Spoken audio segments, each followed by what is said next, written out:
Welcome to the Ernie Chambers Show.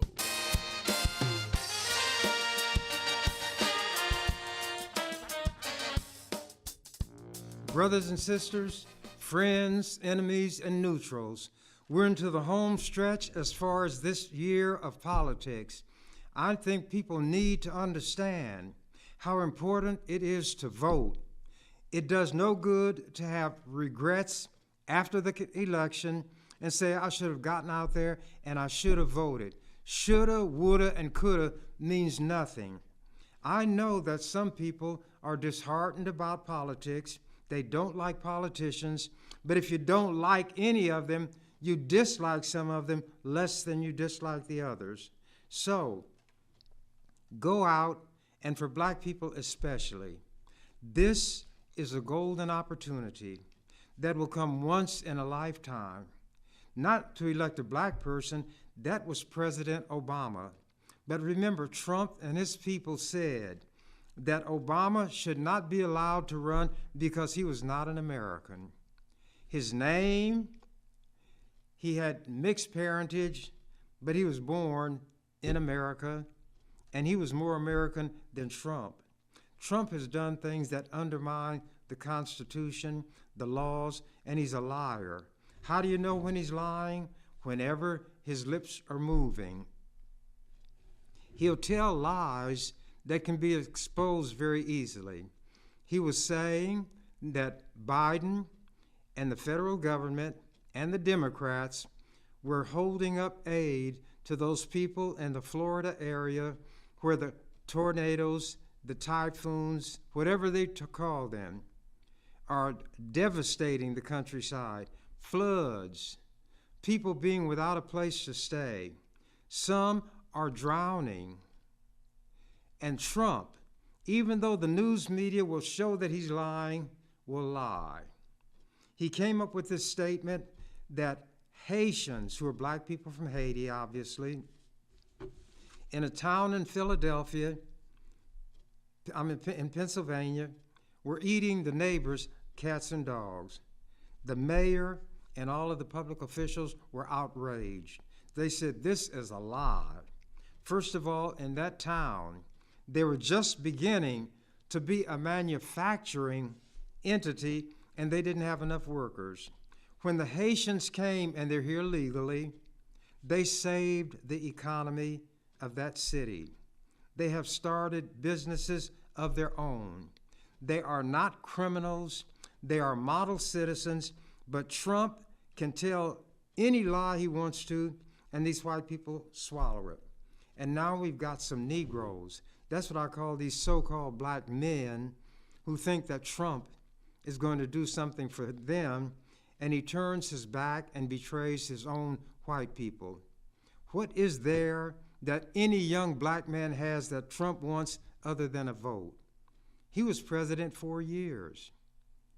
He was as racist could be. Nobody could run for office and be taken seriously who had sexual misconduct, convictions in court. He's been convicted running for president. And these young Negroes running around talking about he's a great guy and they're going to vote for him. And the idiotic white people, they know better. Not only that, there are records of him having hired black people when he had a little money. He's broke now. He wouldn't pay them.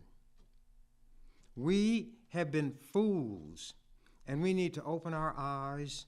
We need to clear our nostrils, and as they say, smell the coffee. This is a once-in-a-lifetime opportunity. And the difference between Kamala and Barack, obviously, is that she is a woman. Our mothers were women. This woman was a prosecutor. She was the friend and protector of victims. She did not bring false charges against anybody. Nobody accused her of being an overzealous prosecutor. She was fair. She applied the law, and she applied it without fear or favor. If somebody was brought in by the police and the evidence was shaky, there was no prosecution. She was elected the Attorney General of California. She was in the U.S. Senate. And this, I'm not going to call him a cracker, because I don't want to offend the people who are called that, because he would be a shame to them even. He said she did not even acknowledge being black. He said she discovered that when she decided to run for president. He didn't realize she had gone to a black college. He didn't realize that she had joined a black sorority. Everybody in California, everybody who knew about her, realized that she was a black woman. Some of her ancestry is Indian, in the country of India. We, as black people, don't know who is crawling around in the branches of our family trees. There are some black people called black because they identify themselves that way, but they could go to a Ku Klux Klan meeting and nobody would bother them based on their complexion. So this silliness that white people swallow should not infect us. He has a judgment against him for the way he lied about this woman and defamed her that he cannot pay. If he's a rich man that he claims, why can't he pay it? He hasn't got money. This man is a convicted felon. He violated federal law when he stole those documents from the White House. You don't accidentally walk away with that much classified material. But white people say, well, they're after Trump, they ought to be after him. He is as close to a scoundrel, a scallywag, a carpetbagger as I can think of, but I wouldn't call him any of those because I would be defaming all of those. Suppose I had convictions of felonies on my record. I couldn't run for the legislature. And he'll get up there with his ugly self, and he'll say, she's ignorant, she's dumb, she doesn't know anything. She knows more in her little fingernail than he knows in his whole head, and her little fingernail doesn't know anything. But at any rate, my saying these things is not going to make people change their mind. It's not going to make our Uncle Toms change their conduct. But if I'm going to speak at all, I'm going to speak what I believe and am convinced is the truth without fear or favor. I was one of the most hated people in this state when I was in the legislature, but I was also one of the most respected. When the farmers found out during the farm crisis that I knew more about the farm problems than they did. See, they were just rolling along, plowing, going into debt, borrowing more than they could pay, and the bankers would foreclose and take their property, take their equipment. They didn't know what was going on around them. You know why I knew so much? I can read. I understand English. And just incidentally, I have a law degree, but I read a tremendous amount of history. I read the newspaper. I watch the news. And I don't use any of the high-tech electronic gadgets, the old-fashioned way. It may take me a little longer, but I get there, and I see more along the way as I travel there. And people develop a fear of me. Not because I'm going to give somebody a knuckle sandwich. Some of them would rather I go upside the head with a fist than to whip them verbally in the way that I did. Is this boasting? If that's what you want to call it that. I call it not acting, but facting. And our situation is too serious and grave for us to be running around here talking about we're going to support Trump and you're not going to support Kamala Harris. I'm running as a write-in candidate. If you want to vote for me, you will see when you get to the legislature on the ballot, District 11, the name of the current person in office will have his name there. But there's a line below that. That's where, if you want to vote for me, you write my name, you can print it, spell it correctly. And then there's a little square next to my name, and you put an X in it. You have to write my name or print it on the line, then check the box next to it. And we'll see what we shall see. And we won't know until the last ballot is counted. And as I always told people, the legislature was neither my wife nor my life. It was something that I did. While being in the legislature, I was given tools with which to work that I didn't have as a non-member. And I used those tools to help the people who were on the outside, the unpeople, the non-people, those who had no friends, those who had nowhere to turn, anybody who had an issue that fell within the area of what it was that I promised to deal with as a senator. I would help them. And mine went beyond just what technically a senator or any politician is expected to do. I genuinely accepted as my measuring stick how would I want to be treated if I were situated as this person is being treated. Would I want somebody to look down their nose at me? Would I want them to treat me like I'm a dog who would eat scraps? I don't have a name. I'm a hey you or boy or some term that would degrade me even further. When people don't have things, they feel badly enough already. Why will we kick somebody who is down? Why will we act that somebody who has been dealt a bad hand had that bad hand because they did something wrong? And if they did something wrong, from my standpoint, it's not for me to correct them. My job is similar, this is an analogy, to the way a doctor operates.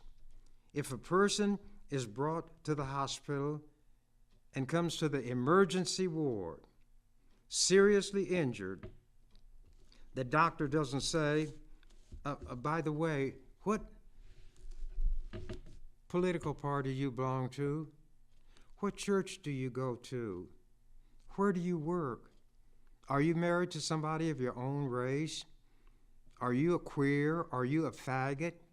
Or do you belong to that LGBTQ plus community? Look, all of those are tack-ons. Everybody born of a man and woman has a basic human dignity. And that dignity should be respected. We degrade ourselves when we degrade somebody who needs help and we look the other way. I was not able to do that. And I would be criticized for it, but I didn't go into the legislature to please people. Everything I did was an open book. If they didn't like it, I would tell them. I used to do a program on Cox, and the mayor and Ben Gray and some of those people didn't like the way I talked, and they got that program, it was Channel 2, shut down. Did that make me an enemy of theirs, an enemy to them? Well, they might have been enemies to me. But if one of them needed help, I mean genuinely, and I could provide that help, I would give it. A friend of mine said, "You mean you'd help Ben after what he did to you?" And I'm not going to tell you all of that. Some people know. I said, yes, I'd help him, but I'd help him with my back to the wall. That keeps you from being stabbed in the back. We should be, as the Bible says, as wise as a serpent, yet as harmless as a dove. There's a song that Rod Stewart sings, Forever Young, and I wish I could remember it. It says something like, may the good Lord be with you down every road you roam. May sunshine and happiness follow you when you're far from home. And anyway, he's telling this person to do unto others as you would have done to you. And whatever road you choose, I'm right behind you, win or you lose. Forever young, forever young, forever young. We know how we want to be treated.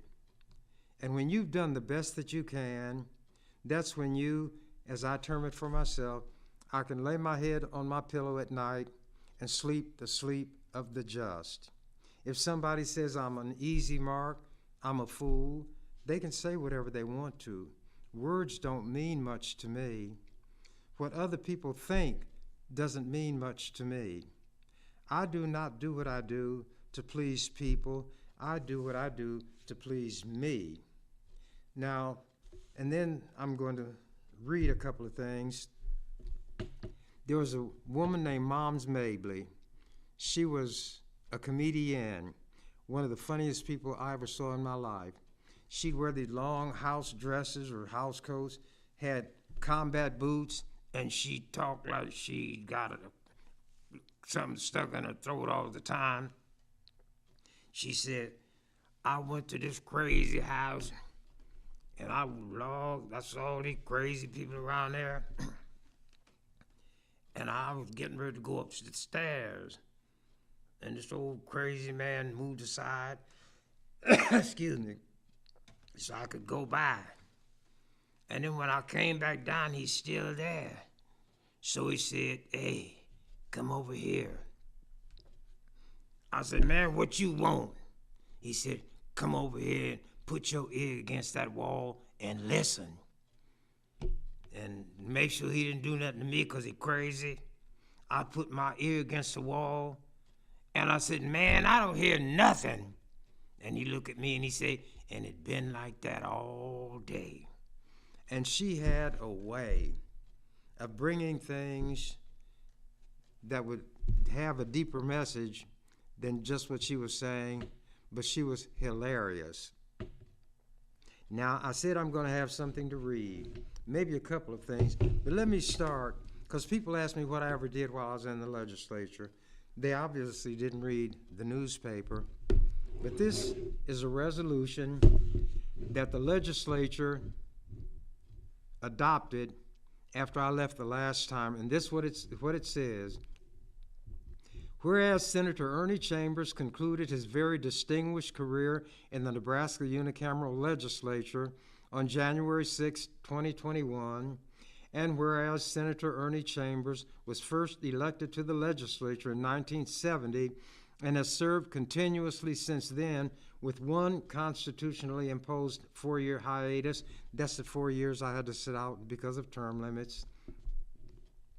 And whereas Senator Chambers has represented Legislative District Number 11 honestly, fearlessly, and well. And whereas Senator Ernie Chambers is the longest-serving state senator in Nebraska history, and nobody can equal that now because of term limits. And whereas Senator Ernie Chambers has enacted more meaningful, just, and compassionate laws than any resolution under 100 pages in length could possibly record. And whereas Senator Chambers authored many important bills, including bills which abolished the death penalty, required district elections at the county, city, and school board level, divested or made the state drop Nebraska investments from the apartheid government in South Africa, returned Native American artifacts held by the state of Nebraska to the Native American people, restored family rights through the Nebraska Indian Child Welfare Act, established a DNA new trial right that didn't exist, that helped to free and exonerate the Beatrice Six. They were convicted of first-degree murder and they were innocent.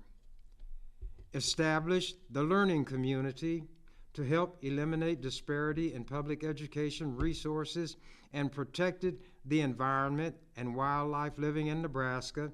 If you want to see a concrete example of what my work for the learning community did, go down to 24th and Franklin on the southwest corner, and you'll see that structure. People don't know that I did all of these things because I didn't say it. A lot of people don't read the newspaper, but let me continue. He helped eliminate disparities in public education resources. The rich white schools were better taken care of than ours, and protected the environment and wildlife living in Nebraska, and established a publicly funded and medically approved diet for kids on welfare. You know why I did that?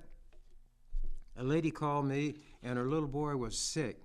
And she said, he stays sick because I don't have enough money to buy good food, so he eats a lot of beans and macaroni and spaghetti and things that I can get a lot of with the little money I have, but they make him sicker.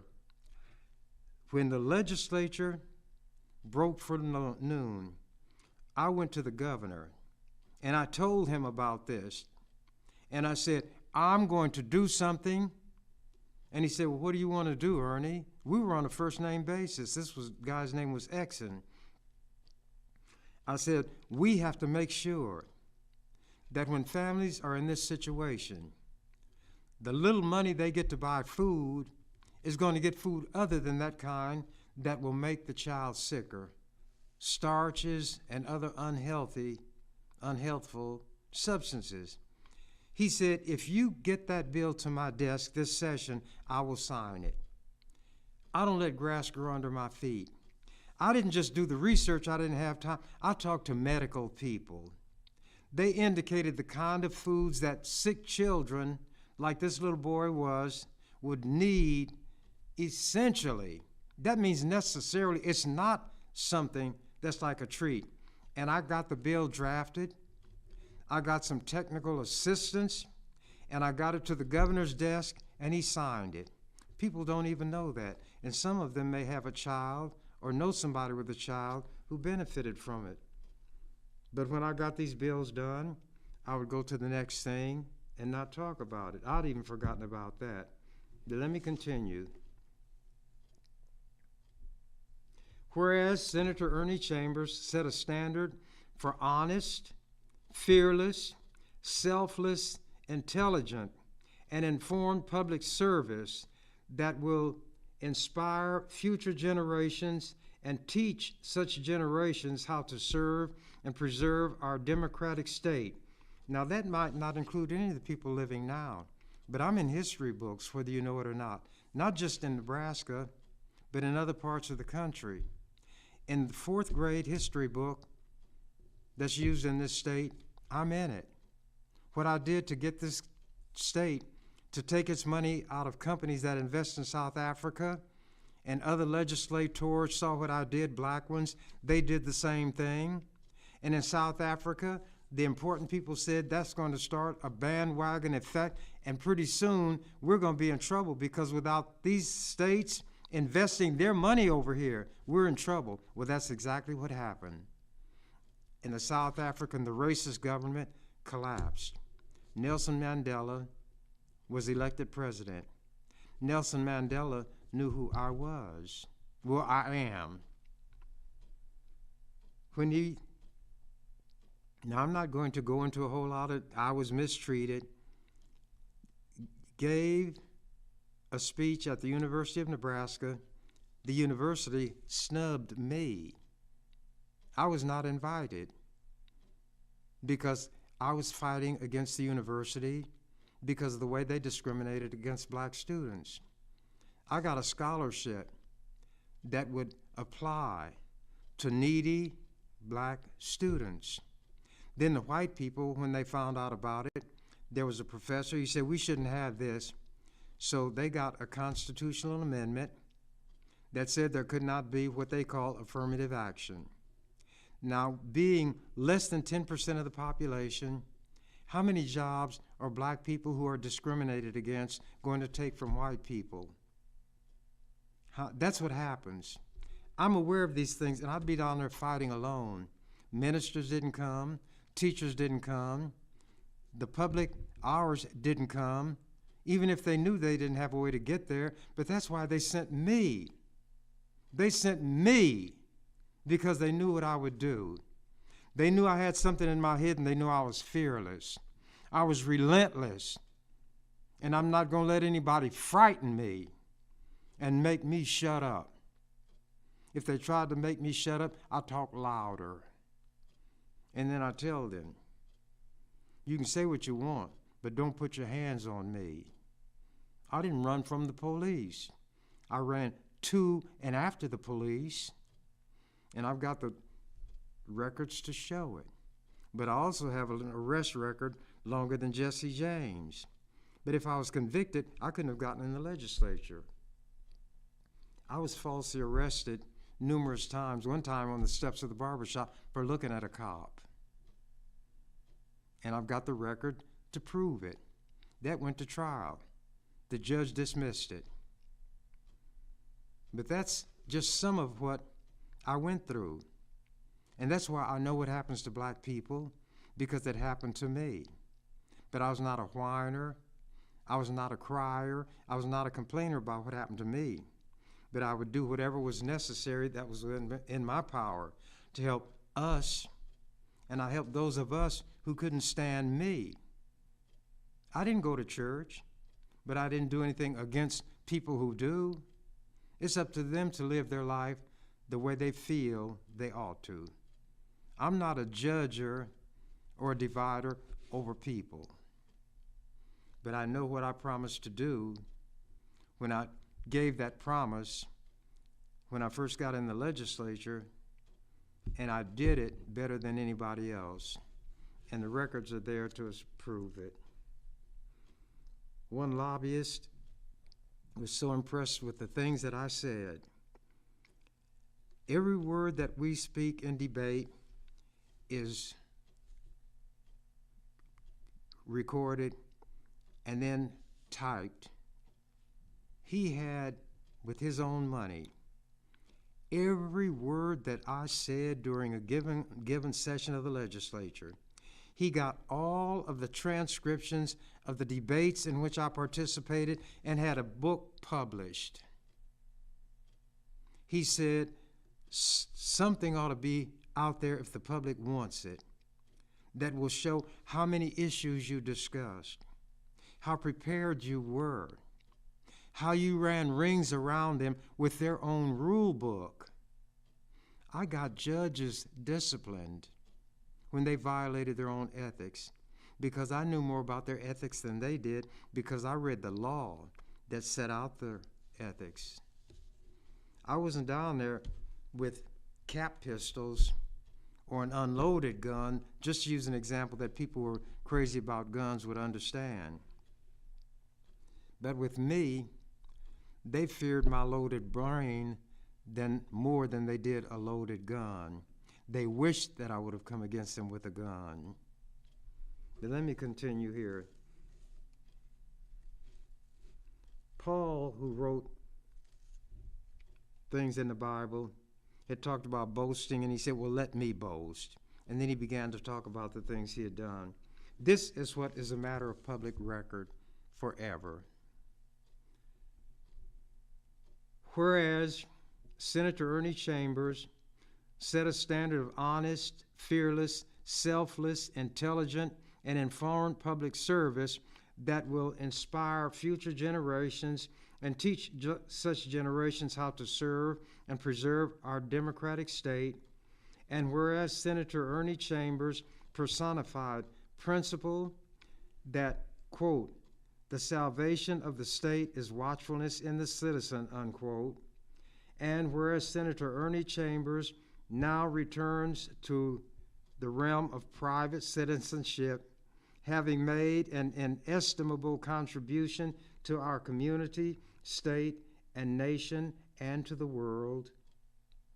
Now therefore be it resolved by the members of the 107th Legislature of Nebraska, first session, 1, that the legislature thanks Senator Ernie Chambers for his service to the legislature in the state of Nebraska and congratulates him on his incredible career of public service to the people of this state, and that a copy of this resolution be delivered to Senator Ernie Chambers. Now, I had nothing to do with writing that. Here is something which you cannot see, but what it says is, Chambers, legislature's King Cobra. And here's what I wrote, a little rhyme about the legislators. They fear the cobra and also me. They need not fear either when letting us be. Then here's something that says in a paragraph. It's an editorial from the Lincoln Journal-Star. Chambers rewrote the system. The book on Senator Ernie Chambers' achievements in changing state laws has a plenitude of entries. Few, though, will exceed Chambers' successful championing of district elections against potent establishment resistance for all members of the Omaha City Council, the Omaha Board of Education, and the Douglas County Board. All were elected at large BC before Chambers. None are to be that way now. The Journal, that's the Lincoln Journal-Star in Lincoln, the Journal's opinion remains that a combination at-large and district mix is a better overall system for jurisdictions. So even though I did it in a way that they would not have preferred, they could see the value of what I did. This is an editorial, Sprint Answers Call. This was written in the Lincoln Star paper from 1995. Thanks to the pugnacious State Senator Ernest Chambers, about 11,000 Nebraska telephone customers can collect calls from people who use Sprint as their long-distance carrier. Sprint had put a block on some people so they couldn't collect calls. In other words, people could have a child away at school, couldn't call home collect because Sprint had blocked their phones. Last year, Chambers filed an official complaint with the Nebraska Public Service Commission after learning that Sprint had blocked collect calls to his office for no apparent reason. Sprint could not come up with a reason for the block. The Chambers fussing uncovered a small can of Sprint worms, thousands of other customers with similar unaccountable blocks on their phones. Quote, obviously, your involvement benefited numerous people across the state, unquote, said a letter to Chambers from the commission. Sprint subsequently agreed to lift all of the blocks, more than 10,900 of them. Now, a Nebraska ET can call home, even collect, no matter what long-distance companies are involved, thanks to Ernie Chambers. Then, here's an editorial that was from the other Lincoln paper. Chambers sprints to the rescue. Senator Ernie Chambers of Omaha was not alone when Sprint placed a block on his Capitol phone, so he couldn't collect calls. After Chambers objected, the State Public Service Commission asked how many other blocks Sprint had placed on the phones of unwitting customers for no reason. The answer, nearly 11,000. Yet another example of how Chambers helps the little guy. And some people in this community of mine say, what did you ever do? They don't read the paper. Get this, my brothers and sisters, friends, enemies, and neutrals. This was from an editorial in the Omaha World Herald. Chambers to stay at Capitol in name. State Senator Ernie Chambers of Omaha will be leaving the Nebraska Legislature soon, but a remembrance of him will remain in the Capitol. The hearing room where he spent much of his 38-year legislative career was renamed Wednesday for him. I'm the only living person who ever had anything named after him or her in that Capitol building, the only one. A standing room only crowd filled the Judiciary Committee hearing room, now the Ernie Chambers hearing room, for a ceremony to honor Chambers and to unveil a new name plaque above the entrance. Quote, "This is not the fanciest committee hearing room in the state capitol," said Speaker Mike Flood of Norfolk, who is now a member of the U.S. House of Representatives. "But it's where Senator Chambers has done a lifetime of work, and his work has shaped the laws of this state and shaped the lives of Nebraskans." Chambers showed up in his trademark sweatshirt and jeans carrying Nicole, the white toy poodle belonging to his longtime aide, Cynthia Granberry. Among the crowd were his daughter, Gayla Chambers, grandchildren, Lauren and Blair Chambers, and his older sister, Nettie Johnson. Brenda Council, who will succeed Chambers in representing North Omaha's District 13, but it's District 11, was there. So were several current and former state senators, lobbyists, legislative staff, community members, and activists. Leila Shanks, a civil rights and anti-death penalty activist from Lincoln, listed some of Chambers' accomplishments. The most recent was the exoneration of 6 people convicted in a Beatrice woman's murder and rape. They were cleared because of a law Chambers sponsored that requires the state to test DNA evidence if it was unavailable at the time of a trial and could exonerate a defendant. Quote, "He has dedicated his life to the issues that affect the daily lives, the very living conditions of the downtrodden, the underdog, the disenfranchised, the helpless, the voiceless," she said. "He has sometimes seemed like a voice crying in the wilderness, but he never gave up," unquote. Our president-elect, Barack Obama, surely stands on the shoulders of the likes of Ernie Chambers, she said further. Term limits for forced retirement for the state's longest-serving senator. He won election last week to the Learning Community Council, where he will help oversee the implementation of an educational effort he helped to craft. Something else. Now, here's something that I get a kick out of. This was from the Lincoln Journal-Star in 2013. Chambers is legislative rock star. I may have read this before, but I have fun reading it. The Omaha senator came down the stairs, headed for his office during the lunch recess, and ran headlong into a clump of young admirers. It quickly turned into a squealing mob scene of elementary school students from St. Wenceslaus School in West Omaha, all surrounding Senator Ernie Chambers, posing for pictures with him, uniformed Catholic young ones chanting his name, "Ernie, Ernie, Ernie."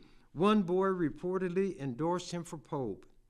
Not sure what touched off the aggregate adoration, but who, we ask, needs a rock star when you have the popular politician from North O? I didn't know those kids in West Omaha would think that about me, but you never know. So just be yourself. Trust your judgment. Don't let other people make decisions for you about your life and what you ought to do. Let it be where at night, when all is still, there may even be a little chill in the air, and you don't want that chill to run down your spine because you were spineless when you should have been stiff of spine, standing tall, and saying or do something that you knew you should have, but you didn't. But because you didn't stand up today doesn't mean you cannot overcome that and with resolve stand up tomorrow. Try to live each day in such a way that you can look at your own self. We all will have regrets on many occasions, but we don't have to live a regretful life. If we made an honest mistake, we can correct it. Nothing's wrong with having made a mistake. See, there's a difference between a mistake, which is an accidental misstep, and doing something intentionally. But even when you've done something intentionally to hurt somebody, you can go back and try to make amends. That's what being a human being should be.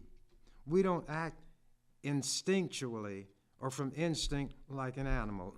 Excuse me. A lion will growl. A mouse will squeak. A bumblebee will buzz and sting. We are not locked in that way. We know when we've done something that we ought not to have done. We know when there's something we need to do. And that's how we ought to live our life. And I have many other things here that I could read. And there are things written about what I've done from people in other states. I was in a movie called A Time for Burning that was made by the Lutheran Church. And it sold, I don't know how many hundred thousands of dollars worth of discs showing it, but there were editorials written about it all over the country, even some in Europe. And there was a scene in it with me and a preacher, and I stripped him, not to humiliate him, but he came to the shop, and I was honest with him. And if that scene were excised from that movie, there'd be no movie. It was nominated for an Oscar. I was invited to a ceremony and posed with this huge statue, gold-plated, I'm sure it wasn't gold, of Oscar, the little thing that they give people. And the reason I went was because the minister was going to be there. He subsequently died, and he was not an old guy. There is a group, I forget what they're called, and I've got it down here, but I don't have time to read it. And they wrote a song and put it on a disc and named the disc after something that I had done when I sued God. And people ask, why would I do that? Oh, here it is. Seattle, and I'm gonna run out of time. Seattle punk band releases Ernie Chambers versus God. Virgin Islands is a punk band from Seattle. Its debut album on Tuesday called, of all things, Ernie Chambers versus God. So how did a band from Washington come to do a politically charged record named after a Nebraska politician? The answer, Michael Jaworski, the band's singer, guitarist, and primary lyricist, was born and raised in Omaha before moving to Seattle 13 years ago.